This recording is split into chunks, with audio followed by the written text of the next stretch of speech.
अस्सलामुअलैकुम। चाइना में जिन स्टूडेंट्स ने अप्लाई किया था उनके रिज़ल्ट्स आना स्टार्ट हो चुके हैं और इससे पहले मैंने एक वीडियो बनाई थी जिसमें मैंने बताया था कि चाइना में वीज़ा के लिए कौन कौन से डॉक्यूमेंट्स चाहिए।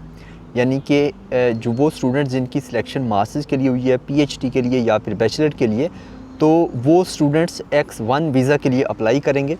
और एक X2 भी होता है स्टूडेंट वीज़ा, वो शॉर्ट टर्म के लिए जो स्टूडेंट्स आते हैं चाइना में, वो उनके लिए होते हैं जिनका ड्यूरेशन 6 मंथ से कम का हो। तो वो स्टूडेंट्स जिनका 6 मंथ से ज़्यादा हो, यानी कि बैचलर, मास्टर्स, पीएचडी वाले, वो X1 वीज़ा के लिए अप्लाई करेंगे। और आज की इस वीडियो में मैं आपको वीज़ा फॉर्म फिल करके दिखाने वाला हूँ कि किस तरीके से आपने वीज़ा का जो एप्लीकेशन फॉर्म है वो आपने फ़िल करना है। और आज से कुछ साल पहले ये होता था कि आपको अपॉइंटमेंट भी लेना होती थी, लेकिन अभी आपको अपॉइंटमेंट लेने की ज़रूरत नहीं है और आप अपना वीज़ा जो फ़ाइल करते हैं या अप्लाई करते हैं वो जेरीज़ ऑफ़िस में करते हैं। तो जेरी ऑफ़िस जो है ये कराची में भी है, लाहौर में भी है और इस्लामाबाद में भी है। आपको जो भी वीज़ा ऑफ़िस करीब पड़ता है आपने वो वाला सिटी सेलेक्ट करना है और उसके बाद आपने जो वीज़ा फॉर्म है वो आपने फ़िल करना है। और वो भी मैं आपको बता दूंगा कि किस तरीके से आपने अपना जो सिटी है वो आपने सेलेक्ट करना है जो आपके करीब तरीन है। तो मैं अभी आपको कंप्यूटर स्क्रीन पर लेके चलता हूं। और अगर आप इस चैनल पर नए हैं या अभी तक आपने हमारा चैनल सब्सक्राइब नहीं किया तो इसको लाजमी सब्सक्राइब कर लें, ताकि आने वाले दिनों में जितने भी अपडेट्स हैं वो आपको टाइमली मिलती रहें। और उसके अलावा आप हमारा व्हाट्सएप का चैनल और जो फेसबुक का पेज है उसको भी फॉलो कर सकते हैं। इन तमाम के जो लिंक्स हैं वो आपको इसी वीडियो की डिस्क्रिप्शन में मिल जाएंगे। तो अभी बगैर कोई टाइम ज़ाया किए हुए let's go to computer screen. आपने गूगल के ऊपर सर्च करना है वीज़ा फॉर चाइना। तो ये बेसिकली ऑफिशियल वेबसाइट है जिस पर आपने अपनी जो वीज़ा की एप्लीकेशन है वो आपने फ़िल करनी है। तो इसमें जो सबसे पहला ऑप्शन है Chinese visa application service centre, इस पर आपने क्लिक करना है। तो जब मैं इस पर क्लिक करता हूँ तो ये देखें, ये वेबसाइट जो है ये जापानीज़ में आ रही है। तो इसकी जो लोकेशन है वो इस वक्त टोक्यो शो हो रही है। तो ये टोक्यो के साथ वाला जो ऑप्शन है इस पर आपने क्लिक करना है। तो आप कुछ इस तरीके से आपके सामने आएगा। तो यहाँ पर आपने कंट्री सेलेक्ट करना है, उसके बाद आपने सिटी आपने वो सिलेक्ट करना है जो आपके करीब है। यानी कि जिस सिटी में जाकर आप, जिस सिटी के जेरी ऑफिस में जाकर आप अपना जो वीज़ा है उसके लिए आप अप्लाई करेंगे। तो इस पर ये सिलेक्ट करने के बाद मैं यहाँ से इस्लामाबाद सेलेक्ट करता हूँ। तो उसके सामने जो ऑप्शन है उस पर मैंने क्लिक किया तो कुछ इस तरीके से आ जाएगा। अच्छा, इसमें जो राइट साइड पे आप ऊपर देखिए क्रिएट एन अकाउंट का ऑप्शन है। यहाँ से आपने अपना अकाउंट क्रिएट करना है जिसमें आपने ईमेल लिखना है, फिर दोबारा से आपने उसके बाद पासवर्ड लिखना है 2 दफ़ा, उसके बाद आपको कोड आएगा आपकी ईमेल आईडी के ऊपर। तो ये लिखकर इस तरीके से आपने अपना अकाउंट क्रिएट करना है। तो मैंने एक ऑलरेडी अकाउंट बनाया हुआ है तो इसलिए मैं इसको लॉगिन कर लेता हूँ। और यहाँ पर आपने इंडिविजुअल सेलेक्ट करना है, एजेंसी सेलेक्ट नहीं करना। तो उसके बाद मैं इसको लॉगिन कर लेता हूँ, साइन इन कर लेता हूँ चूँकि मैंने ऑलरेडी अकाउंट बनाया हुआ है। तो मैं यहाँ पर ईमेल लिखूँगा और पासवर्ड लिखूँगा और साइन इन के ऊपर क्लिक कर दूँगा। तो इस तरीके से मेरा ये जो अकाउंट है ये साइन इन हो जाएगा।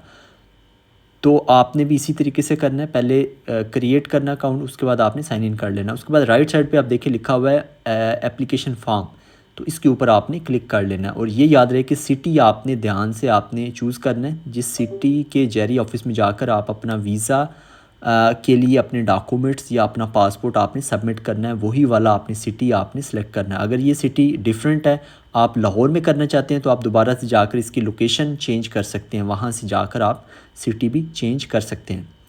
तो मैं जब इसके ऊपर क्लिक करता हूँ, इसको कंफर्म करता हूँ कि मैं वाकई इस्लामाबाद में ही मैं अपना वीज़ा फ़ाइल करना चाहता हूँ, तो ये थोड़ा सा टाइम लेगा।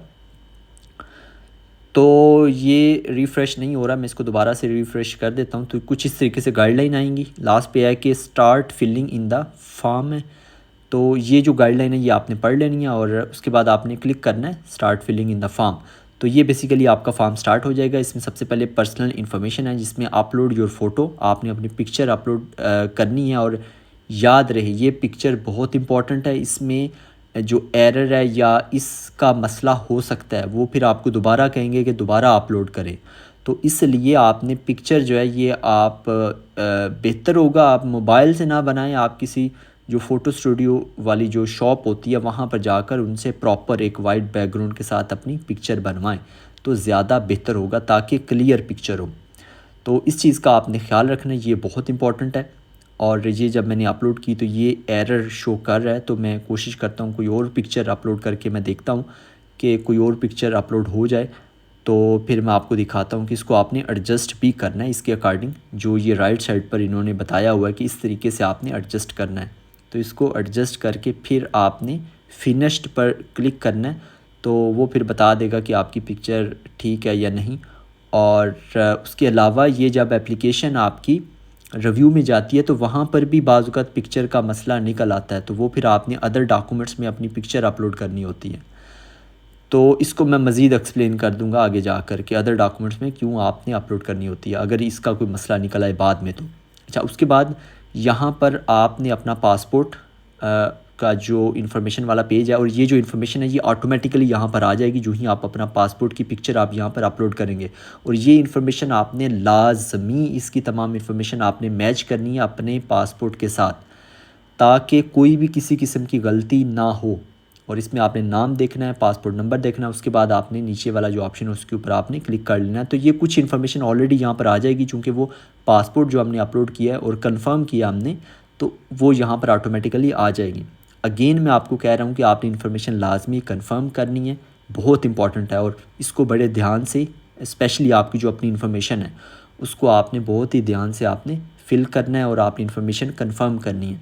उसके बाद कंट्री है, उसके बाद प्रोविंस है, उसके बाद सिटी है, जो भी आपके पासपोर्ट के मुताबिक है वो आपने करना है। और फॉर एग्ज़ाम्पल आपका पासपोर्ट जो है वो फॉर एग्ज़ाम्पल आपका जो सिटी है वो पंजाब में है, लेकिन आप जो है वो कराची में वीज़ा फ़ाइल कर रहे हैं, तो आपने जो इन्फॉर्मेशन है वो पंजाब की लिखनी है, यानी कि अपने पासपोर्ट आईडी कार्ड के मुताबिक आपने चीज़ों को लिखना है। उसके बाद नेशनल एंड परमानेंट रेजिडेंस है, वो कंट्री पाकिस्तान है। उसके बाद ID number in the country of nationality, यानी कि यहाँ पर आपने अपना आईडी कार्ड नंबर लिखना है जो CNIC नंबर होता है। उसके बाद do you have any other country nationality, ज़्यादातर का नो होगा। उसके बाद परमानेंट रेजिडेंस स्टेटस नो होगा ज़्यादातर का। उसके बाद इसमें भी जो ये जो थर्ड वाला ऑप्शन है इसमें भी ज़्यादातर का नो ही होगा। उसके बाद जो पासपोर्ट है ये ऑर्डिनरी होता है, तकरीबन तमाम स्टूडेंट्स का ऑर्डिनरी ही होगा। और उसके बाद पासपोर्ट ट्रैवल डॉक्यूमेंट नंबर ये ऑटोमेटिकली यहाँ पर आ गया। उसके बाद कंट्री भी आ चुका है। उसके बाद प्लेस ऑफ इशू, यानी कि कहाँ से आपका पासपोर्ट इशू हुआ है। और date of expiry, date of expiry भी जो मैंने अपलोड किया था अपना जो पासपोर्ट है उसकी पिक्चर, तो वहाँ से उन्होंने ले लिया, तो ये ऑटोमेटिकली यहाँ पर आ जाएगी। लेकिन ये आपने लाजमी मैच करनी है अपने अपना जो पासपोर्ट है उसके साथ। और ये मैं बार बार आपको इसलिए कह रहा हूँ कि आप किसी किस्म की गलती ना करें। इसको आप सेव करते जाएं, साथ साथ सेव करना है। सेव के बाद आपने नेक्स्ट पर क्लिक करना है, तो फिर उसके बाद टाइप ऑफ वीज़ा वाला जो सेक्शन है वो आ जाएगा। तो इसको आपने साथ साथ हर सेक्शन को सेव करते जाना, ताकि आप अगर बाद में भी इसको फॉर एग्जांपल आप आधा फॉर्म फिल करते हैं, बाकी अगर बाद में भी करना चाहें तो वो भी आप कर सकते हैं। उसके बाद सबसे पहला जो सवाल है वो है टाइप ऑफ वीज़ा। तो अगर तो आपका मास्टर्स PhD या बैचलर के लिए कर रहे हैं तो आपका ड्यूरेशन डेफिनेटली 6 मंथ से ज़्यादा होगा, तो आपने X1 वीज़ा करना है जो कि लिखा हुआ है लॉन्ग टर्म स्टडी, तो यह फॉर मोर देन 180 डेज़। तो फिर आपने ये X1 जो कैटेगरी ये आपने सेलेक्ट करनी है। उसके बाद सर्विस टाइप यहाँ पर नॉर्मल है। उसके बाद वीज़ा एप्लीकेशन इन्फॉर्मेशन है, यहाँ पर आपने मंथ लिखने है कि कितने मंथ तक आपका वीज़ा वैलिड हो। तो ये कोई बहुत ज़्यादा इंपॉर्टेंट नहीं होता। और यहाँ पर आप जो है वो 36 भी लिख सकते हैं या आप 12 मंथ भी लिख सकते हैं। उसके साथ है कि maximum duration of stay of your application, तो यहाँ पर आप जो है वो 365 डेज़ लिख लें कि मैं 1 साल मैक्सिमम ड्यूरेशन, या आप जो है वो 6 मंथ का भी लिख सकते हैं, उसको आप डेज़ में कन्वर्ट करके, तो इट्स अप टू यू। उसके बाद एंट्रीज़ ऑफ़ योर एप्लीकेशन, यहाँ पर आप मल्टीपल कर लें और इसको आप सेव कर लें या सिंगल भी कर सकते हैं, इट्स अप टू यू। और इसको आपने सेव करना है। सेव के बाद आपने नेक्स्ट पर क्लिक करना है। तो उसके बाद फिर आपका आ जाएगा वर्क इन्फॉर्मेशन, कि आप अगर कहीं पे जॉब वगैरह कर रही हैं या नहीं कर रहे, उस हवाले से आपने इन्फॉर्मेशन ऐड करनी है। इसमें सबसे पहले करंट ऑक्यूपेशन है। करंट ऑक्यूपेशन में आप जो भी कर रहे हैं वो आपने यहाँ पर सिलेक्ट कर लेना है। अगर यहाँ पर नहीं है तो आपने अदर सेलेक्ट कर लेना है। अगर आप अनएम्प्लॉयड हैं तो या तो नीचे लिख लें, बल्कि बेहतर है कि आप ऊपर से ही सिलेक्ट कर लें। मैं आपको भी दिखाता हूँ कि जो आपने अदर सेलेक्ट किया, अगर आपके पास कोई भी जॉब नहीं है तो आपने अदर की बजाय आपने अनएम्प्लॉयड सेलेक्ट करना है। और अगर आपके पास कोई वर्क एक्सपीरियंस है तो उसी के अकॉर्डिंग आपने सेलेक्ट कर लेना अपना ऑक्यूपेशन या डेजिग्नेशन। और अगर इसमें ऐड नहीं है वो ऑक्यूपेशन या डेजिग्नेशन तो आपने अदर सेलेक्ट करके नीचे वो डेजिग्नेशन या ऑक्यूपेशन वो आपने लिख लेना है। तो ये देखिए अनएम्प्लॉयड लिखा, उसके बाद ये work experience in the past 5 years not applicable, अगर कोई है तो लिख दे, अदरवाइज नॉट एप्लीकेबल। अगर आप नॉट एप्लीकेबल करेंगे तो नीचे वो सारा जो सेक्शन है वो चला जाएगा, सिर्फ नीचे प्लीज़ स्पेसिफाई यहाँ पर आप एन नहीं लिख दें या नॉट एप्लीकेबल लिख दें। तो इस तरीके से ये आपका हो जाएगा। अगर आपने कहीं पर जॉब की है तो वो आपने लाजमी लिखना है। उसके बाद एजुकेशन है, एजुकेशन में हाईएस्ट डिग्री आपने यहाँ पर लिखनी है, इंस्टीट्यूशन का नाम लिखना है, डिग्री का नाम लिखना है और मेजर लिखना है। ये बहुत इंपॉर्टेंट है। मैंने QAU लिखा है यानी कि एब्रीवेशन लिखा है, आपने एब्रीवेशन नहीं लिखना, आपने कंप्लीट यूनिवर्सिटी का नाम लिखना है।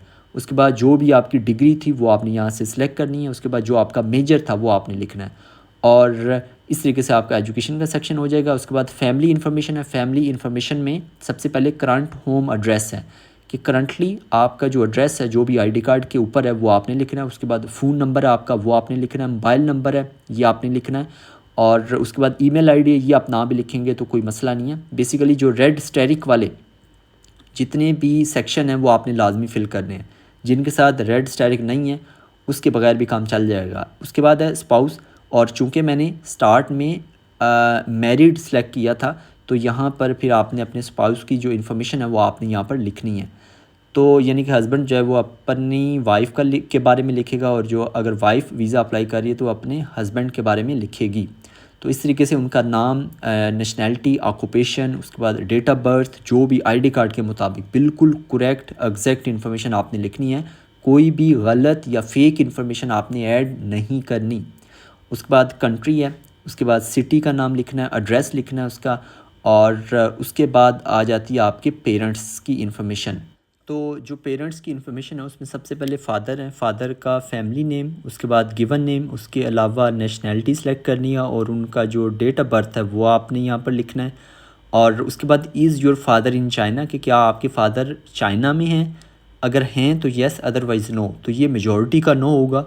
और उसके बाद अपनी जो मदर हैं उनकी आपने इन्फॉर्मेशन लिखनी है, उनका फैमिली नेम, उनका गिवन नेम, उसके बाद नेशनैलिटी क्या है उनकी, उनकी डेट ऑफ बर्थ क्या है, और उसके बाद दोबारा से सवाल है कि क्या आपकी जो मदर हैं वो अभी चाइना में है, तो इसमें भी मेजॉरिटी जो लोग हैं उनका नो होगा। उसके बाद चिल्ड्रन है, अगर आपके कोई चिल्ड्रन हैं, बच्चे हैं, तो उनकी आपने इन्फॉर्मेशन यहाँ पर लिखनी है। अगर आपके बच्चे नहीं हैं तो आपने नॉट एप्लीकेबल पर आपने क्लिक करना है, तो ये सेक्शन जो है ये हाइड हो जाएगा। और उसके बाद अगर मैं इसको थोड़ा स्क्रॉल डाउन करूँ तो लास्ट पर देखिए लिखा हुआ है कि do you have any immediate relatives not including parents in China, कि क्या आपका कोई करीबी रिलेटिव रिश्तेदार चाइना में है, तो इसका भी मेजॉरिटी का नो होगा। अगर किसी का है तो वो यहाँ पर इंफॉर्मेशन लिख सकता है, अदरवाइज़ नो कर सकता है। और इसको आपने सेव करना है और उसके बाद आपने नेक्स्ट पर क्लिक करना है। तो जो नेक्स्ट सेक्शन है वो है इन्फॉर्मेशन ऑन योर ट्रैवल।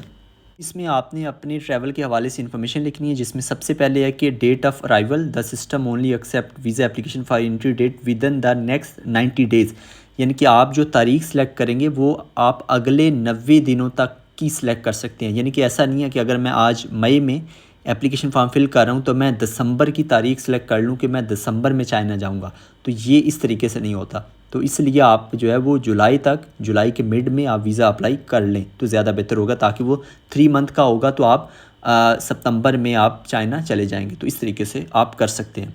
तो मैं यहाँ पर कोई भी जो तारीख़ है वो मैं यहाँ पर सिलेक्ट कर लेता हूँ। और उसके बाद है कि अराइवल ट्रेन या फ़्लाइट नंबर, तो ये मेजॉरिटी का एम्प्टी होगा, चूँकि उन्होंने अभी तक फ़्लाइट या टिकट जो है वो बुक नहीं किया होगा, तो इसलिए उनका एम्प्टी हो जाएगा। और उसके बाद ये यहाँ पर कोई एरर शो कर रहा है तो मैं यहाँ पर इसको थोड़ा सा चेंज कर देता हूँ, तो ये ठीक हो जाएगा। और उसके बाद है कि the city of your destination, यानी कि आप कौन से सिटी में जाएंगे, कौन से सिटी में आपका जो फाइनल डेस्टिनेशन है वो आपने यहाँ पर सिलेक्ट करना है। और जो भी आपकी यूनिवर्सिटी का एड्रेस है, जिस भी सिटी में आपकी यूनिवर्सिटी है, तो आपने उस सिटी का नाम आपने सेलेक्ट करना है। और यहाँ पर मैं बीजिंग सेलेक्ट कर लेता हूँ कि बीजिंग में यूनिवर्सिटी है। उसके बाद डिस्ट्रिक्ट या काउंटी, यानी कि कौन से डिस्ट्रिक्ट में है, मैं यहाँ पर कोई भी डिस्ट्रिक्ट सेलेक्ट कर लेता हूँ। हर सिटी में एक से ज़्यादा यूजुअली डिस्ट्रिक्ट्स होते हैं, तो आप आपकी यूनिवर्सिटी कौन से डिस्ट्रिक्ट में है ये आपको गूगल से पता चल जाएगा कि, या आपके एडमिशन लेटर के ऊपर अगर एड्रेस वगैरह लिखा है यूनिवर्सिटी का तो वो आपको पता चल जाएगा। उसके बाद सिटी है दोबारा से, और उसके बाद डिस्ट्रिक्ट है दोबारा, और एड्रेस टू स्टे यानी कि कहाँ पर आप रुकेंगे, लेकिन ये कंपलसरी नहीं है। तो यहाँ पर आप यूनिवर्सिटी का नाम यानी कि यूनिवर्सिटी का जो एड्रेस है वो आप यहाँ पर लिख सकते हैं। उसके बाद डेट ऑफ अराइवल है, यानी कि आप किस दिन पाकिस्तान से निकलेंगे या अपने होम कंट्री से आप निकलेंगे, वो आपने यहाँ पर लिखना है। डेट ऑफ डिपार्चर है, और उसके बाद दोबारा से डेट ऑफ डिपार्चर है। और ये जो 2-3 दफ़ा आपने डिपार्चर देखा है और अराइवल देखा है, ये इस वजह से है कि बहुत सारे ऐसे स्टूडेंट्स होते हैं जो दूसरे सिटीज़ से यानी कि अपनी सिटी में जाते हैं। यानी कि अब पाकिस्तान से जो फ़्लाइट्स आती हैं वो चाइना के 2 से 3 सिटीज़ में जो डायरेक्ट आती हैं वो 2 से 3 सिटीज़ में आती हैं जस्ट। तो फिर उधर से चूँकि सारे जो स्टूडेंट हैं वो उन्हीं सिटीज़ में तो नहीं पढ़ रहे होते, या जिस तरह से बाकी कंट्री से अगर फ़्लाइट्स आती हैं तो उनका भी इसी तरीके से होता है। तो उसमें फिर ये होता है कि आपको दूसरी सिटी में जाना पड़ता है। फॉर एग्ज़ाम्पल अगर कोई शामन आना चाहता है तो वो ग्वांगचू आएगा, ग्वांगचू से फिर ट्रेन लेगा फिर आएगा। तो इस वजह से ये वो बार बार इन चीज़ों के हवाले से पूछ रहा है। तो इसमें आप जो है वो तारीख़ सितंबर के आसपास की आप यहाँ पर सिलेक्ट कर सकते हैं, यहाँ पर कर सकते हैं। तो चूँकि आपने सितंबर के फर्स्ट वीक तक आना होता है चाइना में, जो कि मेजॉरिटी स्टूडेंट्स की जो क्लासेस हैं वो सितंबर के स्टार्ट से ही शुरू होंगी। तो इसलिए आप सितंबर 1 सितंबर 2 सितंबर या जो अगस्त का जो लास्ट वीक है वो वाली जो तारीखें हैं वो आप लिख सकते हैं इसमें। उसके बाद है inviting person contact or organization in China. तो यहाँ पर आपने अपने प्रोफेसर का नाम लिखना है जिसने आपको एक्सेप्टेंस लेटर दिया, या आप यूनिवर्सिटी का नाम भी यहाँ पर लिख सकते हैं अगर आपके पास एक्सेप्टेंस लेटर नहीं है तो। और उसके बाद कॉन्टैक्ट नंबर है, ईमेल आईडी है, प्रोविंस या स्टेट है वो सेम जो यूनिवर्सिटी का एड्रेस है वही वाला आपने यहाँ पर आपने सेलेक्ट करना है। यानी कि अगर बीजिंग में है तो बीजिंग, अगर कोई और सिटी है तो वो आपने बिल्कुल करेक्ट आपने लिखना है। और अगर हो सके तो आप प्रोफेसर से भी कंफर्म कर सकते हैं। और उसके बाद एमरजेंसी कॉन्टैक्ट है, और एमरजेंसी कॉन्टैक्ट में आप अपने फादर की, मदर की, या फिर अपने भाई की, या फिर अपनी सिस्टर की आप इंफॉर्मेशन यहाँ पर लिख सकते हैं। यानी कि अपने जो क्लोज़ आपका फैमिली मेम्बर है आप उसकी इंफॉर्मेशन यहाँ पर लिख सकते हैं, और उनका कॉन्टैक्ट नंबर, ईमेल आईडी। उसके बाद who will pay for this travel, तो आप या सेल्फ़ सेलेक्ट कर लें, ज़्यादातर का यूजुअली सेल्फ़ ही होगा, या अदर भी करेंगे तो वो फिर आगे आप सेलेक्ट कर सकते हैं। अपने फादर की इन्फॉर्मेशन आप लिख सकते हैं। उसके बाद है are you travelling with someone who shares the same passport with you, तो ये आपने नो सेलेक्ट करना है, तो इसको आपने सेव करना है। उसके बाद हम मूव करते हैं नेक्स्ट सेक्शन पर। तो जो नेक्स्ट सेक्शन है वो है इन्फॉर्मेशन ऑन प्रीवियस ट्रैवल, यानी कि आपने पहले कहीं पर सफ़र किया या नहीं किया, क्या आपके पास चाइना का वीज़ा था या नहीं था, उस हवाले से है। तो जो सबसे पहला सवाल है कि have you ever been to China, ज़्यादातर का नो होगा कि आप कभी चाइना में आए हैं, तो ज़्यादातर का नो होगा। उसके बाद have you ever gotten a Chinese visa, क्या आपको कभी चाइना का वीज़ा मिला है, तो ज़्यादातर का नो होगा। उसके बाद है कि do you have any valid visa issued by other country, क्या आपके पास किसी और कंट्री का वीज़ा है अभी, ज़्यादातर का नो होगा। उसके बाद है have you travel to any other country in the past 12 month, कि आप पिछले 12 महीनों में यानी कि 1 साल में आप किसी और कंट्री गए हैं, अगर गए हैं तो येस, अदरवाइज़ नो। अगर आप येस करेंगे तो आपको उन कंट्रीज़ के नाम यहाँ पर सिलेक्ट करने पड़ेंगे, जो कि ज़्यादातर का नो ही होगा। पर नेक्स्ट सेक्शन है अदर इन्फॉर्मेशन का, जिसमें सबसे पहला सवाल है कि कभी आपका चाइनीज़ वीज़ा रिफ्यूज़ हुआ है, तो ज़्यादातर का नो होगा, बल्कि तमाम का ही नो होगा। उसके बाद has your Chinese visa ever bin cancel, कभी आपका चाइनीज़ वीज़ा कैंसिल हुआ है, नो। उसके बाद चाइना इलीगली, नो। उसके बाद द क्रिमिनल रिकॉर्ड, नो। यानी कि ये तमाम जो है ये नो नो नो ही होंगे, भले आप इसको पढ़ लें। और इसमें यह है कि क्या आपने किसी मिलिट्री में सर्व किया कभी, नो। उसके बाद पैरामिलिट्री ऑर्गेनाइजेशन के साथ आपने किसी एक्टिविटी में आपने पार्टिसिपेट किया, नो। उसके बाद आपने किसी चैरिटेबल ऑर्गेनाइजेशन में काम किया, ज़्यादातर का नो होगा। उसके बाद is there anything you want to declare, तो नो होगा। तो इस तरीके से आपने ये तमाम इन्फॉर्मेशन आपने सेलेक्ट करके नो सेलेक्ट करके उसके बाद आपने इसको सेव करना है और नेक्स्ट पर क्लिक करना है। उसके बाद लास्ट पे डिक्लेरेशन है, जिसमें 2 ऑप्शन है, ऊपर एक है एप्लीकेंट, उसके बाद सेकंड ऑप्शन है the person who fills in the application on behalf of applicant. तो आपने पहला सेलेक्ट करना है अगर आप खुद अपना फॉर्म फिल कर रहे हैं, तो जो कि ज़्यादातर लोग खुद ही करेंगे, तो आपने पहला ही आपने सेलेक्ट करना है। जो सेकंड वाला है ये उनके लिए है, फॉर एग्जांपल अगर कोई मदर है या फादर है वो अपने छोटे बच्चे का फॉर्म फिल कर रहा है जो कि खुद फिल नहीं कर सकता, तो फिर उस पर ये सेकंड वाला ऑप्शन सेलेक्ट होगा कि the person who fills in the application on behalf of the applicant, तो उसमें ये आपने सेलेक्ट करना है। और पहला ऑप्शन सेलेक्ट करने के बाद एप्लीकेंट, और उसके बाद लास्ट पर है कि I understand and agree with the above, और इसको आपने सेव और नेक्स्ट पर क्लिक करना है। उसके बाद वाला जो सेक्शन है वो है कि अपलोड मटेरियल, यानी कि यहाँ पर आपने अपने डॉक्यूमेंट्स अपलोड करने हैं, जिसमें सबसे पहले पासपोर्ट है। आपने यहाँ पर अपने पासपोर्ट की पिक्चर आपने अपलोड करनी है, और पिक्चर शुड बी क्लियर। और उसके बाद है कि प्रूफ ऑफ लीगल स्टे और रेजिडेंस स्टेटस इन पाकिस्तान, तो आपने यहाँ पर अपना आईडी कार्ड की पिक्चर बोथ साइड्स, वो आप इन दोनों में एक एक साइड की पिक्चर अपलोड कर सकते हैं, या फिर आप यहाँ पर डोमिसाइल वगैरह या इससे जो मिलता जुलता, यानी कि वो ये प्रूफ करता हो, ये प्रूफ हो कि आप पाकिस्तान में रह रहे हैं। उसके बाद कंफर्मेशन ऑफ स्टडी, यानी कि JW फॉर्म जो आपको मिलेगा वो आपने यहाँ पर अपलोड करना है। उसके बाद जो एडमिशन लेटर है वो आपने यहाँ पर अपलोड करना है। उसके बाद ये आप अगर ना भी करें तो कोई मसला नहीं है, यानी कि आपकी स्कॉलरशिप लेटर है, ये CSC वाले तो यूजुअली कोई भी लेटर इशू नहीं करते। उसके बाद यहाँ पर आप बैंक स्टेटमेंट का ऑप्शन है, लेकिन ये कंपलसरी नहीं है। और उसके बाद पुलिस करैक्टर सर्टिफिकेट है, ये आपने यहाँ पर अपलोड करना है, और कुछ अदर डॉक्यूमेंट्स हैं। अगर आप कोई सपोर्टिंग डॉक्यूमेंट्स आप इस पर अपलोड करना चाहते हैं तो वो भी आप अपलोड कर सकते हैं। तो ये तमाम डॉक्यूमेंट्स हैं जो आपके पास होने चाहिए। और अगेन बैंक स्टेटमेंट आपको नहीं चाहिए, ये मैं पहले जो इस पर वीडियो बनाई थी डॉक्यूमेंट्स के हवाले से उस पर मैं बता चुका हूँ। अच्छा, उसके बाद है कि please confirm the information entered is correct, तो यहाँ पर आपके पास एक कंप्लीट इन्फॉर्मेशन आ जाएगी, जो चीज़ें आपने लिखी हैं वो तमाम इन्फॉर्मेशन, और इसको आपने अच्छे तरीके से एक दफ़ा दोबारा से देख लेना है। यहाँ पर ये जो थर्ड वाला सेक्शन है, तो वो देखने के बाद जब इसको ओके करेंगे तो फिर आपकी जो एप्लीकेशन है वो सबमिट हो जाएगी। और इसका जो प्रोसेस है वो ये होता है कि ये एप्लीकेशन सबमिट होती है तो अंडर रिव्यू चली जाती है, तो ये फिर जो जैरीज़ वाले हैं वो इसको रिव्यू करते हैं। रिव्यू करने के बाद जब वो देखते हैं तमाम जो डॉक्यूमेंट्स वगैरह हैं वो ठीक है, तो जब डॉक्यूमेंट्स ठीक हों तो फिर वो उसको अप्रूव करते हैं। अगर डॉक्यूमेंट्स ठीक ना हो तो फिर आपको एक ईमेल आता है, जो ईमेल आईडी आपने यहाँ पर लिखी होती है, जिस ईमेल आईडी के ऊपर आपने अपना अकाउंट बनाया होता है, उसके ऊपर एक ईमेल आता है कि आपके ये डॉक्यूमेंट्स में इश्यूज़ हैं, आप इनको ठीक करें।